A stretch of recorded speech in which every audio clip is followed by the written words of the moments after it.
Welcome to Cinema Bite. I hope you're ready for an exciting experience because we've got something special for you today. Get comfortable, grab your snacks, and let's dive right into the action. Sit back, relax, and enjoy the show. Let's get started. Our movie begins in an old house where the family stays after buying it. They move into a new place, and Kira, the mother, is happy that they've finally moved into the house. On the contrary, her daughter Ellie doesn't like the house at all, as it looks old and unattractive. Kira tries to comfort her in any way, showing her things in the house to cheer her up, but Ellie remains upset and dislikes the house. She mocks the old paintings hanging in front of her. Her brother Steve, however, is happy because he finally has his own room in the house. Ellie goes towards the basement of the house, and her father Brian shows her the basement. After he leaves, she closes the door behind him and accidentally gets locked inside. She keeps shouting for them to let her out because she's scared. Everyone tries to open the door, but the door handle gets stuck. Brian uses the key nearby to open the basement door. Ellie comes out terrified and immediately goes to her room. Kira goes to Ellie to ask her to watch over her younger brother tonight, as they need to go to work for something urgent. They promise to return soon. Ellie reluctantly agrees to stay alone in the house for the first night. Night falls,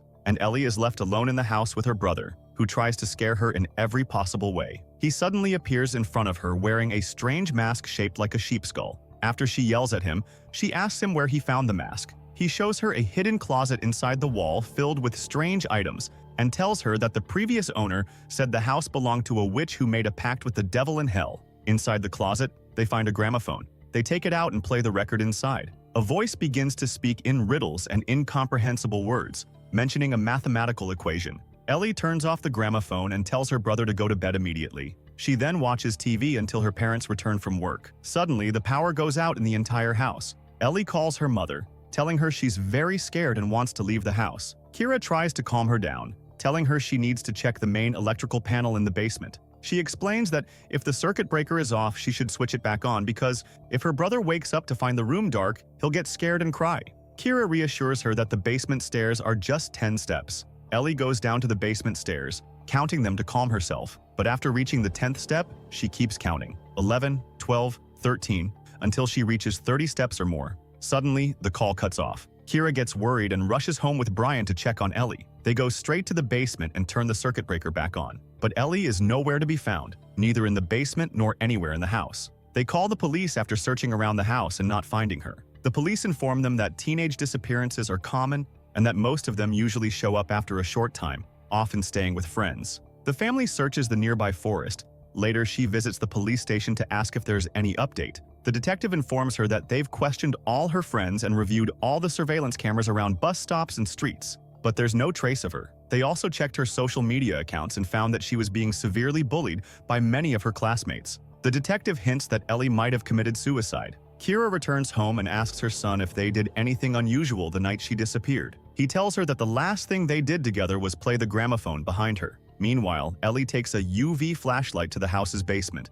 convinced something terrible happened to her daughter there. As she investigates, she notices the basement stairs are numbered, but she can't figure out why. On the floor, she finds strange markings that look like a mathematical equation. She keeps scanning the basement with the UV light until she discovers terrifying drawings of eerie, monstrous figures on the walls. Ellie reports this to the police, but the detective dismisses the drawings as ordinary, saying anyone could have drawn them. He then asks if they know anything about the house's history. Brian explains that he bought it at an auction because the previous owner needed to sell it quickly to cover nursing home expenses. With that, the detective wraps up his visit, assuring them that he'll notify them immediately if anything new comes up. Kira, feeling guilty for sending Ellie to the basement. Unable to sleep, she sits in the bathroom and calls Ellie's phone just to hear her voice on the voicemail. Suddenly, she hears Ellie's voice counting the basement steps again. The sound seems to come from the house's pipes, leading down to the basement. Kira goes to the basement to find the source of the sound. Before turning on the basement light, a small ball rolls under her feet. She accidentally kicks it,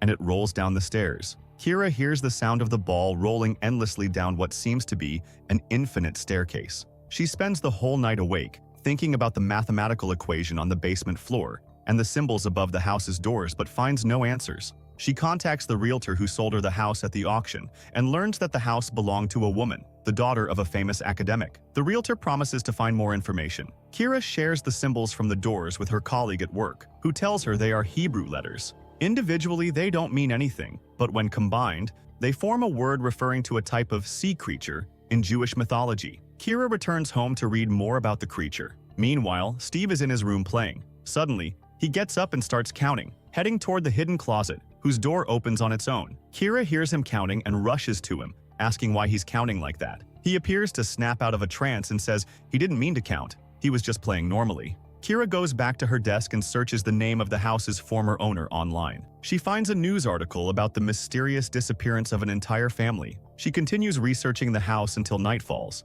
Suddenly, the power goes out again. She hears her son calling for her, saying he's locked in the basement and can't open the door. She tries to open it but can't. The key is missing. Peering through the keyhole, she sees a strange eye staring back at her, and she finds her son standing behind her, asking her about what she's doing and who she's talking to in the basement, even though no one is actually inside. Suddenly, the door opens on its own in front of her, so she goes in to see if anyone is in the basement. The door shuts behind her, and she tries to open it from one side while her son tries from the other, until she hears a sound coming from the basement. She tries to find the source of the sound, but her phone falls and disappears. She feels someone approaching her and calls out to her son to open the door quickly, in any way possible. Brian comes home from work, rushes to the door, manages to open it, and gets Kira out. After putting Steve to bed, Brian wants to know what happened to her. She tells him that she was trapped in the basement, just like what happened to her when they first moved into the house. Her phone fell in the basement, and she's sure it disappeared because something strange is happening in the house.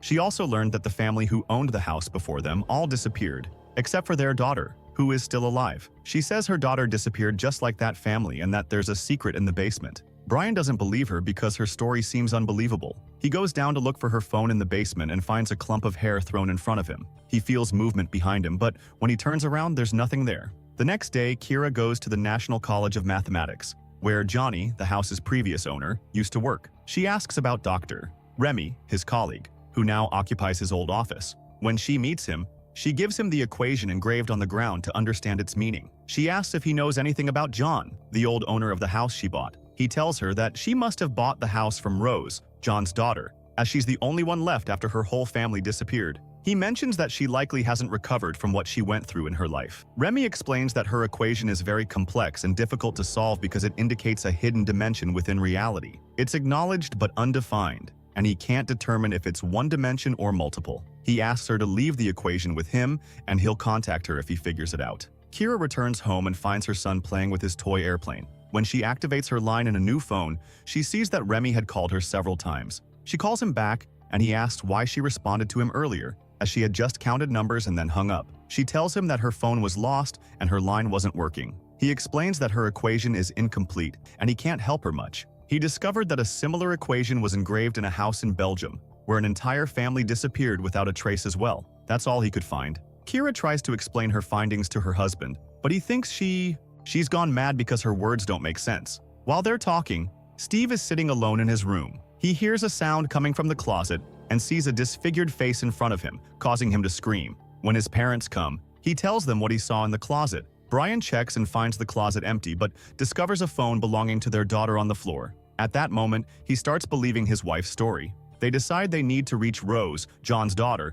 and the previous owner of the house. Kira finds the address of the nursing home where Rose lives and goes to meet her. She tells Rose everything that happened to her family. Rose tells her the name of the sea creature that forms when all the symbols in the house are combined. Rose explains that the name refers to one of the 7 princes of hell, and that John brought it into their world, hoping it would heal his sick brother. But something went wrong, and they all disappeared. Rose adds that hell isn't just in the basement, it's throughout the entire house. Kira rushes back home to check on her husband and son. She finds Brian has managed to solve the mystery of the symbols, which indicate one of the guardians of hell. She realizes that John built the entire house as a gateway to hell to communicate with the devil. Meanwhile, her son is playing with his toy airplane and loses control of it. The airplane moves toward the basement and stops on the basement floor. He goes down to retrieve it and feels someone standing beside him. Suddenly, he screams, and the basement door shuts behind him. Kira and Brian rush down to look for him but find he has disappeared from the house entirely. They focus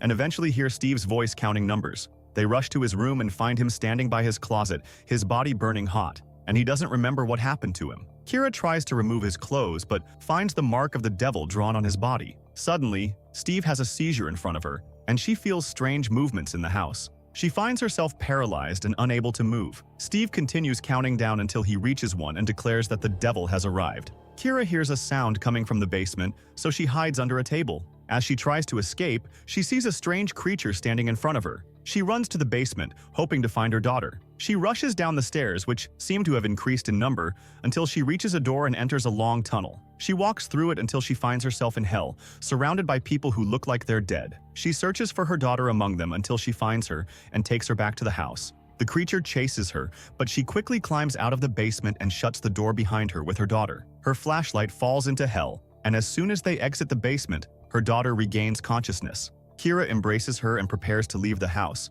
but she finds her flashlight on the ground again. When she opens the door to leave, she finds a tall staircase leading back to the basement. She falls back into the house, which drags her and her family into hell with no hope of escape. If you liked the video, subscribe to the channel and activate the notification button so you never miss an updates. See you in the next video.